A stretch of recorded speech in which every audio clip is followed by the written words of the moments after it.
నారా లోకేష్ తన ప్రజా జీవితాన్ని మొదలుపెట్టినప్పుడు ఒక ఫెయిల్యూర్ అండి. But failure is a stepping stone to success అని ఇంగ్లీష్లో ఒక సామెత. ఆ సామెతకి నిలువెత్తు నిదర్శనం నారా లోకేష్. నా తమ్ముడు శ్రీనివాస్ కందుల ఒక పుస్తకం రాశాడండి. దాని title you can fail, coping with failure and getting ahead. అంటే ఓటమి ఎదురైతేనే మనం విజయం సాధించగలం, ఓటమిని ఎదుర్కొని మనం విజయాన్ని సాధించాలి. ఆ అనుభవం లోకేష్కి వచ్చింది. లోకేష్ పర్సనాలిటీలో దశాబ్ద కాలంలో వచ్చిన మార్పు యువతకి ఒక ఇన్స్పిరేషనల్ మోడల్ అండి.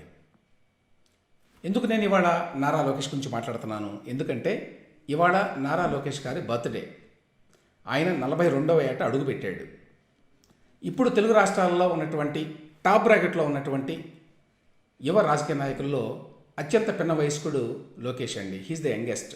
జగన్మోహన్ రెడ్డి గారికి 51 ఏళ్ళు, పవన్ కళ్యాణ్ గారికి 52 ఏళ్ళు, కేటీఆర్ గారికి 47 ఏళ్ళు, లోకేష్కి 41 ఏళ్ళు. లోకేష్ 2013లో రాజకీయాల్లో ప్రవేశించాడండి. అంటే ఒక దశాబ్ద కాలం అయింది ఆయన రాజకీయాల్లోకి వచ్చి. ఈ దశాబ్ద రాజకీయ కాలాన్ని మనం పరిశీలిస్తే ఆయన పొలిటికల్ లైఫ్ అది ఈ should serve as a great example to the youth అండి. ఎందుకు చెప్తా నేను.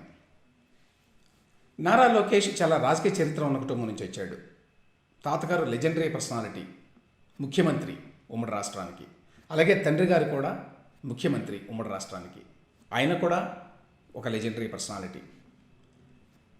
అటువంటి వారసత్వం ఉన్నటువంటి వ్యక్తికి రాజకీయాలు నల్లేరు మీద నడకలాగా సాగాలి, కానీ అలా జరగల. తండ్రి సీనియర్ నాయకుడు, మాజీ ముఖ్యమంత్రి, ప్రతిపక్ష నేత కాబట్టి లోకేష్కి రాజకీయ ప్రవేశం చాలా సులభంగానే జరిగిందండి. తండ్రి గారు సీఎం అవడం వల్ల మంత్రిగా పదవి కూడా చాలా ఈజీగా దక్కింది. కానీ ఆ తర్వాతే అసలు కష్టాలు మొదలైనవి. 2019 ఎన్నికల్లో ఓటమి పార్టీ పరంగా టీడీపీకి పెద్ద సెట్ బ్యాక్. కానీ అంతకు మించి మంగళగిరిలో ఓటమి వ్యక్తిగతంగా నారా లోకేష్ రాజకీయ జీవితంలో తొలి దశలోనే తగిలినటువంటి అతిపెద్ద దెబ్బ. దానికి తోడు తెలంగాణలో కేటీఆర్తో కంపేర్ చేసి లోకేష్ని ట్రోల్ చేయడం కూడా అప్పట్లో మొదలైంది. లోకేష్కి చాలా పెద్ద చదువు ఉందండి. ప్రెస్టీజియస్ యూనివర్సిటీలో చదువుకున్నాడు.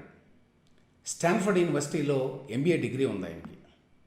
అలాగే కార్నెగీ మెలాన్ యూనివర్సిటీ నుంచి బీఎస్సీ డిగ్రీ ఉన్నది మేనేజ్మెంట్ ఇన్ఫర్మేషన్ సిస్టమ్స్లో. ఇటువంటి డిగ్రీలు సాధించడం మామూలు విషయం కాదండి. కానీ ఆ చదువు వాళ్ళ ఫ్యామిలీ కంపెనీ అయినటువంటి హెరిటేజ్ డైరీని డెవలప్ చేయడంలో తోడ్పడింది. కానీ ఆంధ్రాలో రాజకీయాలు చేయడానికి లోకేష్కి ఉపయోగపడాల. ఇంకా చెప్పాలి అంటే ఆ చదువే ఒక రకంగా లోకేష్ రాజకీయంగా రాణించడానికి అడ్డంకిగా మారిందండి. హైదరాబాద్లో పుట్టి పెరగడం వల్ల ఆంధ్ర ప్రాంతంతో అంత పరిచయం లేకపోవడం, తెలుగు మీద ఏమాత్రం పట్టు లేకపోవడం లాంటివి మరి లోకేష్ని రాజకీయంగా ఎదగకుండా చేసినాయి. దీనికి తోడు Lokesh is a foodie and is also on the bulkier side. తన శరీరాకృతి పట్ల లోకేష్ అప్పట్లో మరి శ్రద్ధ చూపించాల. ఇవన్నీ కూడా కలిసి అతన్ని బాడీ షేమింగ్ చేయడం, ట్రోలింగ్ చేయడం లాంటివి మొదలైనవి. వైసీపీ సోషల్ మీడియా ఇందులో ప్రధాన పాత్ర వహించింది అనుకోండి. ఒక దశలో Lokesh became a but of ridicule and a failure అండి. అయితే అక్కడి నుంచే అతనిలో ట్రాన్స్ఫర్మేషన్ మొదలైంది. ప్రతిపక్షంలోకి వచ్చిన ఈ 4.5 ఏళ్ల కాలంలో లోకేష్ తనని తాను తీర్చిదిద్దుకోవటం మీద దృష్టి పెట్టాడు. తనలో లోపాల మీద వర్క్ చేయడం మొదలుపెట్టాడు. విషయ పరిజ్ఞానం లోకేష్కి ఎప్పుడూ ఉందండి. గతంలో కూడా లోకేష్ తోటి వ్యక్తిగతంగా ఇంటరాక్ట్ అయిన వాళ్ళు ఆయన అప్రోచ్, సబ్జెక్ట్ నాలెడ్జ్ని చూసి చాలా ఇంప్రెస్ అయ్యేవాళ్ళు. దానిని పబ్లిక్ స్ఫియర్లో ప్రొజెక్ట్ చేయడం మీద ఇప్పుడు లోకేష్ చాలా కృషి చేశాడు. అలాగే తెలుగులో వ్యక్తీకరణ పెంచుకున్నాడు. కార్యకర్తలతోటి, నాయకులతోటి, మీడియాతోటి ఇంటరాక్ట్ అవ్వడంలో పరిణితి వచ్చింది. తెలుగు మీడియాతోనే కాదండి, ఢిల్లీలో మరి ఇంగ్లీష్ మీడియాతో కూడా ఈ మధ్యకాలంలో లోకేష్ చాలా బాగా ఇంటరాక్ట్ అవుతున్నాడు. చాలా కాన్ఫిడెంట్గా ఇంటరాక్ట్ అవుతున్నాడు. ఇక యోగడం పాదయాత్ర అతని జనానికి, మరీ ముఖ్యంగా యువతకి దగ్గర చేసిందండి. ఇవాళ జగన్మోహన్ రెడ్డి కంటే మీడియాని చాలా ఈజీగా లోకేష్ ట్యాకిల్ చేస్తున్నాడు, ఇష్యూస్ మీద చాలా బాగా మాట్లాడగలుగుతున్నాడు అనేటువంటి పేరు తెచ్చుకున్నాడు. చంద్రబాబు నాయుడు గారి అరెస్టు లోకేష్ని ఒక వ్యక్తిగా, ఒక రాజకీయ నాయకుడిగా రాటు తెలిసిందండి. కష్టాల కొలిమిలో నుంచి ఒక కొత్త మనిషి ఉద్భవించాడు.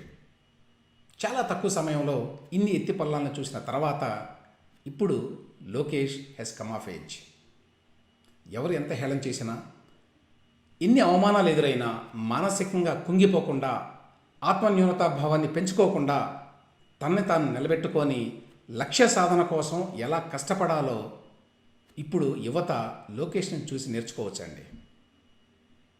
జీవితాన్ని తీర్చిదిద్దుకోవటం దుర్భేద్యం అని నిస్పృహలో ఉండేటువంటి యువతకి ఆ రకంగా లోకేష్ ఒక రోల్ మోడల్.